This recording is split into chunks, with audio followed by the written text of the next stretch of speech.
what to write in your financial media newsletter. So, trying to start a financial media biz, you need to send emails, you need to send SMSs. I was looking at 1440. It's this newsletter that I gather has 4 or 5 million readers, so maybe like at least a million, let's say, read their newsletter a day, maybe two, something like that. Let's call it a million. Say it's a million. So the strange part, well, it's not really strange, but it's just a newsletter. It's like what we used to think of a newsletter. You know, they send a message and you hits your email, and you know, if you read that stuff, you open it. I don't read it, but I guess people do. And then it's the classic thing you'd expect from like typical news, like Wall Street Journal or Bloomberg, etc.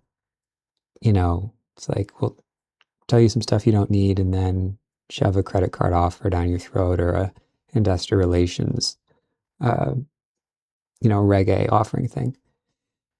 And it's like a bunch of links as well, linking out to other people's websites, not even their own website for the most part. So on the one hand, it's like, how hard is it to do something like that? And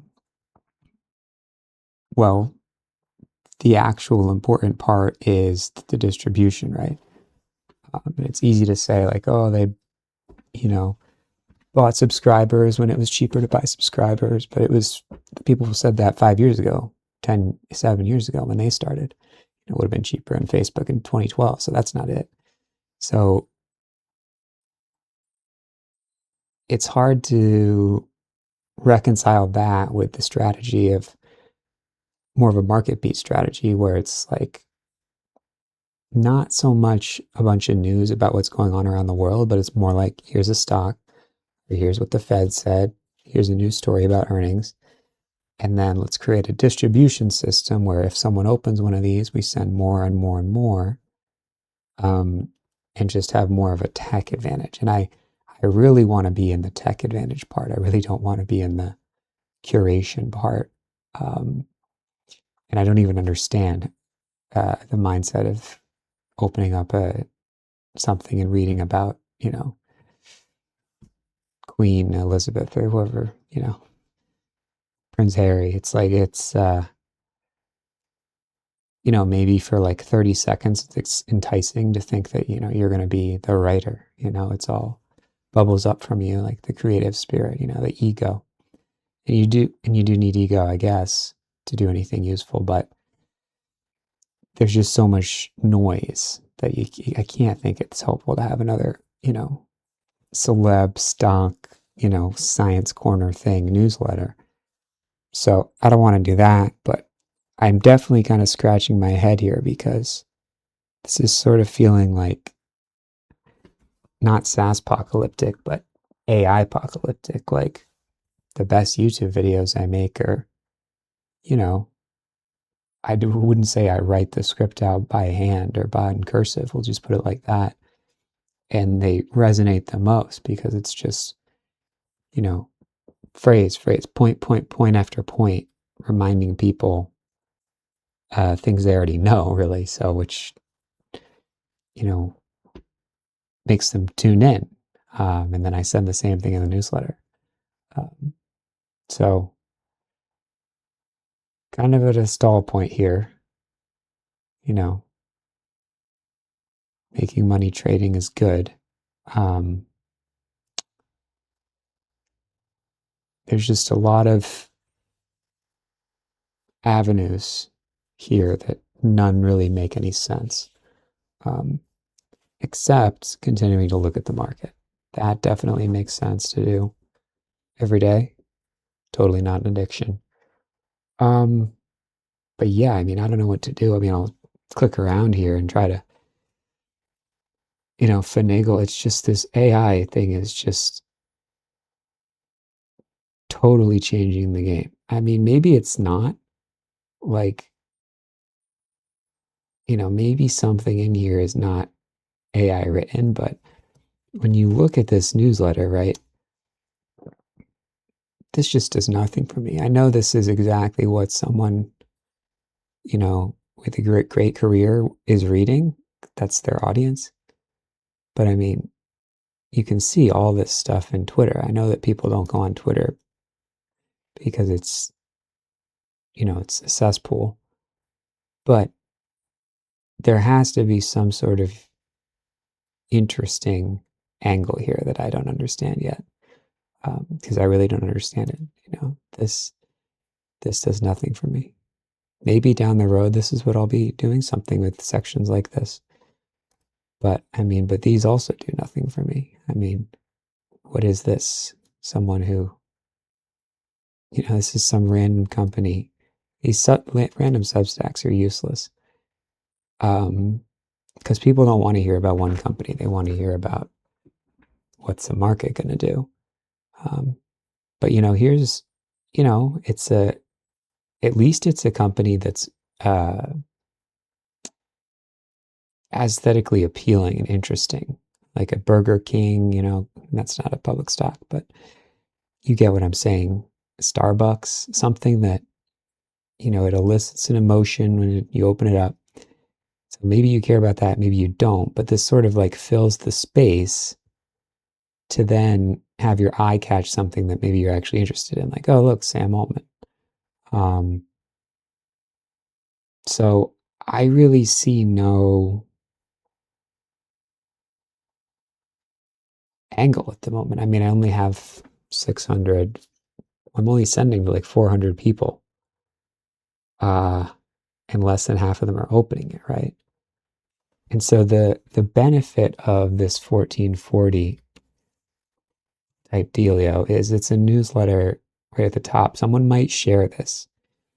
That might be, really the whole reason to write in this. Not even, shouldn't even use the word write, to, manufacture a product like this is just so that it's so stale that someone can click forward and not feel embarrassed about it. But, is that a goal to aim for? An aim to go for? Doesn't feel like it. It kind of does actually, but it's not a moonshot, but it definitely feels uninteresting. Personally, I know someone is interested in that, which is why leverage wise, most of this stuff I don't even use. The only reason I have email at all, in terms of getting all these emails that you see on the screen, is just because I know it makes a lot of money. I personally have no interest in writing this stuff.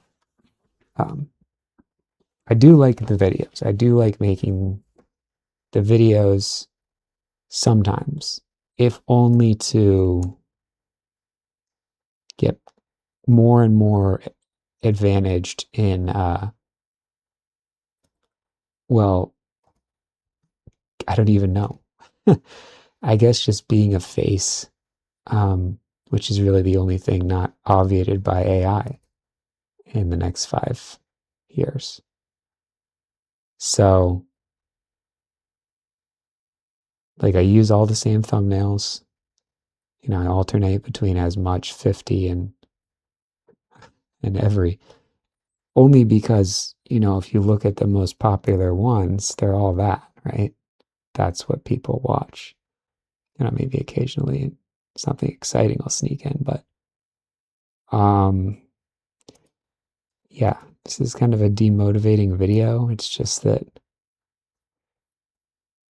I don't really know what to do besides what I'm already doing, which is very, very impersonal, which is fine. I mean, that's what a successful enterprise is. It's impersonal.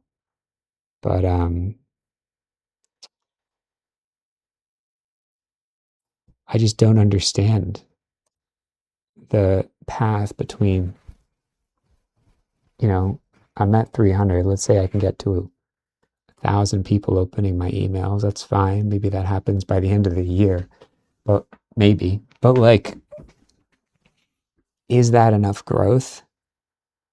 1,000 people opening my emails by the end of the year. To get to 50,000 people opening the emails, it could take years at the current pace and strategy that I'm practicing. So it's not that something has to change. I just kind of falling out of love with whatever's going on here. It's fine. It's good. I mean, this it's just I can do better. I can write these scripts by hand. Like I can sort of go through them by hand, but I don't even know if that's worthwhile either. Just because it's so hit and miss as to which one is. I mean, this is interesting, obviously, because of the topic, and CPI was on Wednesday, and it's Japan, which is super broad. But, when you look down at this list, I mean, what popped before that? It's kind of hit or miss. I mean, the only other thing is it's definitely a trade opportunity, which matches what people are clicking on. So anyway, the bridge between what I've got going on here and sending, a million emails a month, let alone a day, um, feels pretty wide right now. But I'll see how things go tomorrow. And yeah, just highlight this email. This guy, I mean, he says he's doing the interview podcast thing more than $1 million per employee, and there's 27 employees per year. So this is a $2+ million a month single piece of HTML and CSS or whatever that goes out daily. All right, follow me on X.